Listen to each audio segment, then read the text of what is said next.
काशी में बाबा मिले, मथुरा में मिलेंगे कान्हा। क्योंकि प्रत्यक्ष को प्रमाण की जरूरत नहीं होती, यह बात वाराणसी की ज्ञानवापी मस्जिद के सर्वे में सिद्ध हो चुकी है।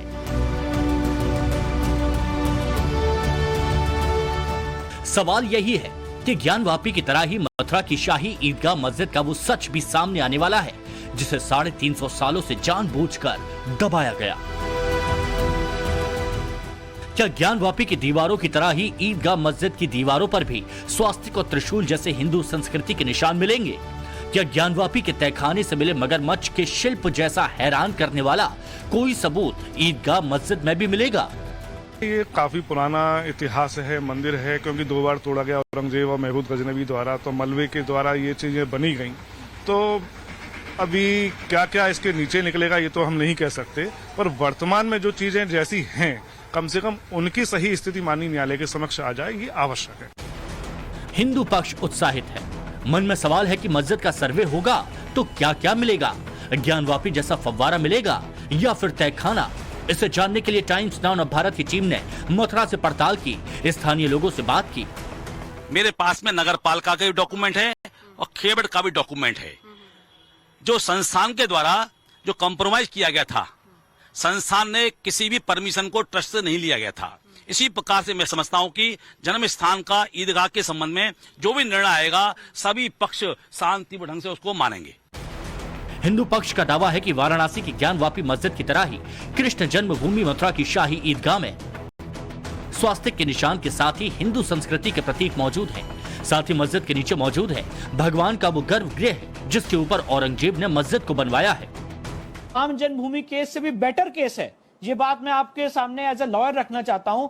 यहाँ पे हमारे पास प्रॉपर्टी खरीदने के डॉक्यूमेंट्स हैं, यहाँ पे हमारे पास हमारा उसी जगह पे बिलीफ, फेथ और आस्था थी, इसके डॉक्यूमेंट्स हैं। मराठाओं ने जंग जीती वहां पे बैटल ऑफ गोवर्धन में, उसके डॉक्यूमेंट्स हैं। राजा पट्नीमल ने इसको ऑक्शन में खरीदा, इसके डॉक्यूमेंट है। औरंगजेब के वहां पे मंदिर तोड़ने के फरमान है, उसके डॉक्यूमेंट्स हैं। तो डॉक्यूमेंट्री एविडेंस पे हमारा केस कहीं से भी वीक नहीं है और ये बहुत ही बेटर केस है। हिंदू पक्ष के दावों का आधार क्या है, इसमें कितना दम है, ये जानने के लिए आपको सैकड़ों साल पुराने उन तमाम किस्से कहानियों को भी समझना होगा जिसमें कृष्ण जन्मभूमि के बनने और उजड़ने का लेखा जोखा और दस्तावेज मौजूद है।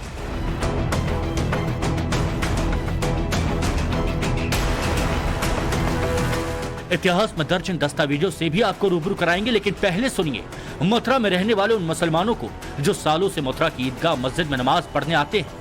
क्या मस्जिद के भीतर स्वास्तिक या फूल पत्तियों जैसा हिंदू संस्कृति का कोई निशान वहां मौजूद है? इसका उत्तर उन्हीं की जुबानी सुनिए।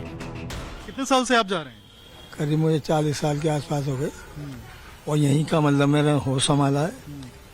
और अभी तक भी, आज तक भी ईदगाह में जाता हूँ। अभी भी जुमे के दिन तो जाते ही जाता हूँ, मैं रोजमर्रा भी रोजाना जाता हूँ। कभी ऐसी बात नहीं है, कोई दिक्कत वाली बात नहीं है। आराम से नमाज पढ़ते हैं आप अंदर? आराम से। अच्छा, ये भी कहा जा रहा है कि अंदर कोई पिक्चर्स भी हैं क्या? वो कुछ मूर्तियां, कुछ फूल है बनाए हुए? कोई नहीं, गलत बात, बिल्कुल बिल्कुल गलत, कुछ नहीं, बिल्कुल नहीं, गलत है बिल्कुल। मस्जिद बनी हुई है, उसके अंदर कोई चीज नहीं है सिवाय मस्जिद के, वहाँ कुछ नहीं है। लेकिन ये भी लोग बता रहे हैं सर, आप कितने साल से जा रहे हैं सर मस्जिद में? 25 साल से। आपको कोई दिक्कत हुई अभी तक? अभी तक कोई दिक्कत नहीं हुई। आराम से नमाज पढ़ते हैं आप? आराम से नमाज पढ़ने जाने देते हैं सब लोग, आराम से रोक नमाज पढ़ते हैं। और काफी तादाद में लोग, सैकड़ों की जनसंख्या में लोग जुमे के दिन जाते हैं। और ईद बकरीद की सारी नमाजें होती हैं और 5 वक्त की नमाज होती हैं। आज तक हम ना ही रुके हैं, ना ही कोई हमें रोकता है। अच्छा, ये भी लोग बता रहे हैं, जो अभी हमने जब बात की वकीलों से, तो बता रहे थे कि अंदर कुछ फूल के निशान हैं, कुछ मगरमच्छ के निशान हैं, ऐसे बने हुए हैं। कुछ है क्या? नहीं, पहली बात तो ऐसा कोई निशान ही नहीं है। असल में क्या है, ये एक भ्रम फैला रहे हैं। ये भ्रम कुछ मीडिया है, कुछ असामाजिक तत्व लोग हैं, इस तरह की बातें बहकाते हैं। इनको अगर मस्जिद इतनी अच्छी लगती है तो इनका स्वागत है, बिल्कुल नमाज पढ़ने आए। क्यों नहीं आते नमाज पढ़ने? तो भाई नमाज तो एक्सरसाइज है। मैं कहता हूँ इनकी बीमारियां हट जाएंगी, ये स्वस्थ हो जाएंगे।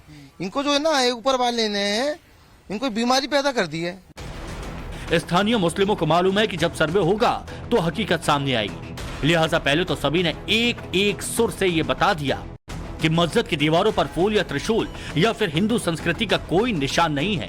लेकिन जब हमारे रिपोर्टर अभिषेक राज ने बातचीत का सिलसिला आगे बढ़ाया तो कुछ ने कहा कि क्योंकि मुगल राज में भी कारीगर हिंदू होते थे, इसलिए कहीं कहीं मस्जिदों पर उसकी छाप है। काशी में देखा गया कि जो फवारा निकला गया, वो शिवलिंग बताया गया वजू खाने में, क्या यहाँ भी कुछ ऐसा है? कोई ऐसे असल में क्या है, मथुरा में तो है ही नहीं, ना ही काशी में था भाई। जब भारत जो है अखंड भारत था, अखंड भारत में ज्यादा तादाद थी, जो जनसंख्या थी वो हिंदू समाज के थे। अब जब मैं कहीं का बाहर का आदमी, जब मुगलों ने यहाँ पर राज किया तो कारीगर जाहिर सी बात है वो हिंदू ही थे, तो यहाँ का जो है वो कारीगरी यही चलती थी। फुब्बारे की कारीगरी, फूल पत्तियां हुआ करती थी। वहाँ भी जो है फुब्बारा ही है, वहाँ कोई शिवलिंग नहीं है। ये तो अंदर भी ऐसा ही है? नहीं, आप ज्ञानता की बात ला रहा हूँ मैं। नहीं, यहाँ की बात। यहाँ ऐसा कुछ नहीं है। इनको को केवल 2024 की तैयारी करनी है। तो यहाँ शांति से लोग नमाज पढ़ते हैं अंदर? कुछ शांति से, कोई भी दिक्कत नहीं है किसी बात की भी। ये तो एक भ्रम फैलाना है, नफरत फैलाना है। यहाँ का हिंदू ये नहीं चाहता कि हम आपस में बहुत मेल मिला, भाईचारे की बहुत भाईचारा। मथुरा की शाही मस्जिद में 30, 40, 50 सालों से नमाज पढ़ रहे इन मुस्लिमों से बातचीत का सिलसिला थोड़ा और आगे बढ़ा तो कुछ ने ये खुलकर मान लिया कि मस्जिद की दीवारों पर फूल पत्तियां बनी हुई हैं। सुनिए। तहखाना भी अंदर है क्या? तहखाने की बात? कोई तहखाना नहीं है अंदर। और या वहाँ पे चित्रकारी के नाम पे आप सिर्फ फूल पत्तियों की तस्वीर आप वहाँ पे देखेंगे। अगर आप वहाँ जाकर के अगर रिपोर्टिंग वगैरह करेंगे तो आपका स्वागत है, आप कीजिए खूब बेहतर तरीके से, लेकिन वहाँ सिर्फ फूल पत्तियों के निशान है। और जैसा कि लोग भ्रम फैलाने की तौर पे बोलते हैं वहाँ पे कि मगरमच्छ का निशान है या वहाँ, ऐसा कुछ भी नहीं है वहाँ पे। आपने कभी नहीं देखा? अरे कभी भी नहीं। मेरा जरा सा था और यह बूढ़ा हो गया, 75 साल की उम्र हो गई, आज तक कोई ऐसी बात नहीं है। और ये तो खाली पीली की बात है। मीडिया भी पूरी तरह से स्वतंत्र है, मैं मानता हूँ। आप खुद इस चीज का निरीक्षण करें जाकर के कि इस प्रकार का आपको वहाँ पे कोई निशान नहीं मिलेगा जिससे कि वो लोग ये दावा कर सकें कि ये मंदिर पक्ष की भूमि है। इस प्रकार से कोई निशान आपको वहाँ पे नहीं मिलेगा, क्योंकि हमने तो पैदाइशी वो जमीन देखी हुई है, सब कुछ देखा हुआ है। चित्रकारी वगैरह जो भी कुछ हुआ है वो भारतीय कल्चर के हिसाब से पहले भी हुआ करता था और आज भी होता है। हमारे घरों में भी आप देखो भारतीय कल्चर के हिसाब से होता है। हम भारतीय लोग हैं सारे, सभी एक संविधान के दायरे में जुड़े हुए और एक ही सूत्र में बुने हुए लोग हैं हम।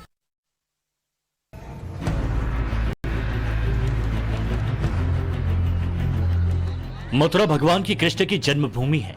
5000 साल पहले द्वापर युग में यहाँ भगवान कृष्ण का जन्म इसी स्थान पर कंस के कारागार में हुआ था। कृष्ण ब्रज की रज में खेल कर पड़े हुए 84 कोस की ब्रज यात्रा में हर कोने पर कन्हैया की बाल लीलाओं के सबूत आज भी मौजूद हैं। दावा यह किया जाता है कि मथुरा की ईदगाह मस्जिद के नीचे आज भी वो तहखाने मौजूद हैं, जिसमें सैकड़ों साल पुराने राज छुपे हैं, जिसका सच हर कोई जानना चाहता है। कृष्ण जन्मभूमि का विवाद आखिर क्या है? मस्जिद कम्युनिटी क्या सोचती है? मुस्लिम क्या सोचते हैं?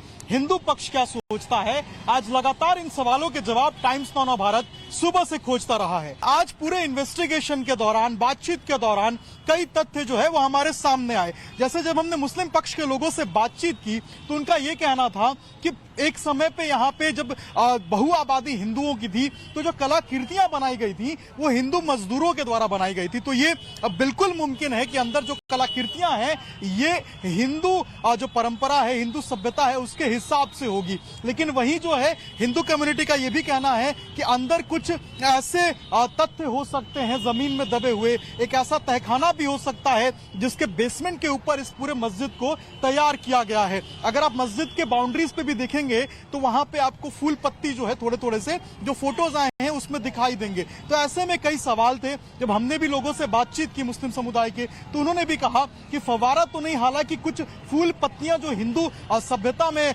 अमूमन देखी जाती हैं तो वैसी जरूर मस्जिद के ऊपर दिखाई दी। मथुरा में जहां आज कृष्ण जन्मभूमि है, माना जाता है कि वहां मल्लपुरा इलाके के कटरा केशव देव में राजा कंस का कारागार हुआ करता था। इसी कारागार में भगवान श्री कृष्ण का जन्म हुआ था। इतिहास कहता है कारागार के पास पहला मंदिर कृष्ण के प्रपौत्र वृजनभान ने 6ठी शताब्दी ईसा पूर्व में बनवाया था, जिसका पुनर्निर्माण वसु नाम के व्यक्ति ने 85 से 57 ईसा पूर्व में कराया था। भगवान कृष्ण की स्मृति में उनके प्रपौत्र वज्रनाभ ने बनवाया। तो निश्चित रूप से प्रपौत्र ने बनवाया तो उसको स्थान का पता होगा कि वह वीआईपी सेल कहाँ थी जहाँ उनकी परदादी बंद थी। वो बाद में वहाँ पर विक्रमादित्य ने भी मंदिर बनवाया बहुत भव्य, और उसका विध्वंस किया 1017 ईस्वी में महमूद गजनवी ने। मथुरा के इतिहास को सिलसिलेवार तरीके से देखा जाए तो कृष्ण जन्मभूमि पर बने मंदिर को कम से कम 3 बार तोड़ा गया और 5 बार बनवाया गया। अभी जन्मभूमि के बगल में जो मस्जिद बनी है वो औरंगजेब ने सन 1670 में बनवाई। इसके पीछे एक दिलचस्प किस्सा है। दरअसल औरंगजेब जब दिल्ली से आगरा जाता था तो उससे मंदिर की भव्यता बहुत चुभती थी। उस वक्त केशव राय का यह मंदिर 4 मंजिला ऊंचा था, जिसकी ऊपरी 2 मंजिलों पर सोने की परत चढ़ी हुई थी। कहा जाता है कि मंदिर पर जब सूर्य की किरणें पड़ती थीं तो वो दूर से चमकता था। यही रोशनी औरंगजेब की आंखों में चुभती थी। जेम्स फर्गुसन ने अपनी किताब history of Indian and eastern architecture में लिखा है कि मंदिर की 4 मंजिला इमारत को ऊपर से 2 हिस्सों में काट दिया गया। काटी गई छत पर उसने मंदिर के ही मलबे से एक मेहराब बनवाया ताकि अपनी मथुरा की यात्रा के दौरान वहां नमाज अदा कर सके। 1670 में औरंगजेब मस्जिद में खुद नमाज पढ़ने गया था। यही मस्जिद अब ईदगाह मस्जिद कहलाती है। ओरछा के नरेश वीर सिंह देव ने एक भव्य मंदिर जिसकी ऊंचाई 250 फुट है, 33 लाख रुपए की उस समय की लागत से यहाँ निर्माण कराया और भगवान केशव देव की मूर्ति को विराजमान किया। उस मंदिर की प्रसिद्धि, भव्यता, शासन आ गया था औरंगजेब का, जिसके अत्याचारों को हम पूरा इतिहास बताता है। और उसको सहन नहीं हुआ कि मंदिर में इतना भव्य मंदिर है और सारे हिंदू वहाँ जाते हैं, तो उसने एक फरमान जारी किया जो एग्जिस्टेंस में है संग्रहालय में, और उसमें यह आदेश दिया कि इस मंदिर को विध्वंस कर दिया जाए। दिसंबर 1669 में आदेश किया और जनवरी के महीने में इस मंदिर का विध्वंस हुआ। और उस आदेश में लिखा है कि इसकी मूर्तियों को आगरा में, जो उसकी राजधानी थी, वहाँ की किसी विशेष मस्जिद की सीढ़ियों में दफना दिया जाए ताकि उनका सदैव अपमान होता रहे। जो हिंदुओं समाज के इष्ट हैं वो पैरों तले रौंदे जाते रहे।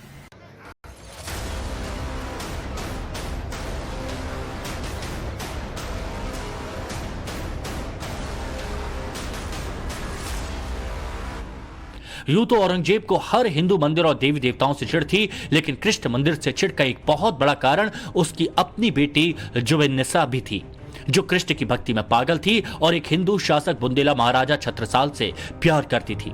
जुवेनिसा को कृष्ण प्रेम के कारण मुगल काल की मीरा भी कहा जाता है।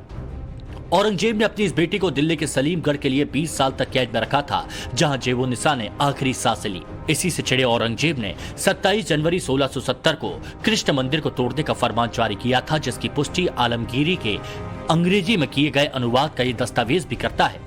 हालांकि मंदिर पर पहली बार हमला महमूद गजनवी ने 11वीं शताब्दी में किया था।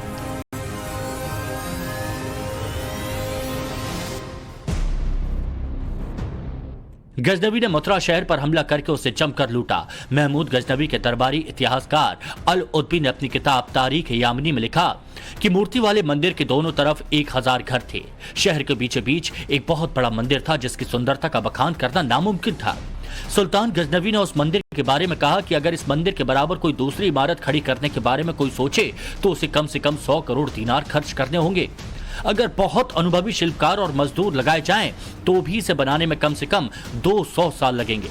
वहां गुलाबी सोने की 5 गज ऊंची 5 मूर्तियां थीं जो बिना किसी सहारे की हवा में स्थापित की गई थी। सभी मूर्तियों को 2-2 आंखों में 2-2 मणिक लगे हुए थे और अगर इनमें से एक मणिक भी बेच देते तो उसे कम से कम 50,000 दीनार मिलते। वहां एक नीलम पत्थर था जो पानी की तरह पारदर्शी और क्रिस्टल की तरह चमकदार था। वहां 200 चांदी की मूर्तियां भी थीं। बिना उन मूर्तियों को तोड़े उनका वजन करना मुमकिन नहीं था।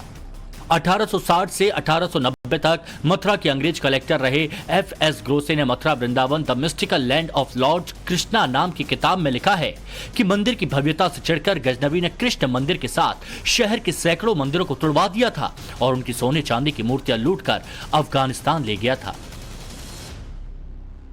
बहुत भव्य, और उसका विध्वंस किया 1017 ईस्वी में महमूद गजनवी ने। इतना विशाल, भव्य और संपदा युक्त मंदिर था, जैसा कि उनका ही मुंशी लिखता है तारीख यामिनी में कि जो मुख्य मूर्ति थी तो सोने की थी और उसके तिलक के रूप में जो लगा था नीलम वह 1.5 सेर वजन का था। हम कल्पना कर लें कितनी विशाल भव्य मंदिर और मूर्ति होगी। और उसको उन सोने चांदी की मूर्तियों को लूट कर ले जाने के लिए ऊंट कम पड़ गए, ये उनका ही मुंशी लिखता है। उसने मंदिर को लूटा, मंदिर को तोड़ दिया और फिर इस शहर में आग लगा दी। बहुत अत्याचार किया। कृष्ण मंदिर को दूसरी बार 16वीं सदी में दिल्ली के सुल्तान सिकंदर लोदी ने बर्बाद किया था। जहांगीर के शासनकाल के इतिहासकार अब्दुल्ला ने अपनी किताब तारीख दाऊदी में इस किस्से का जिक्र किया है। ब्यूरो रिपोर्ट, टाइम्स नाउ नव भारत।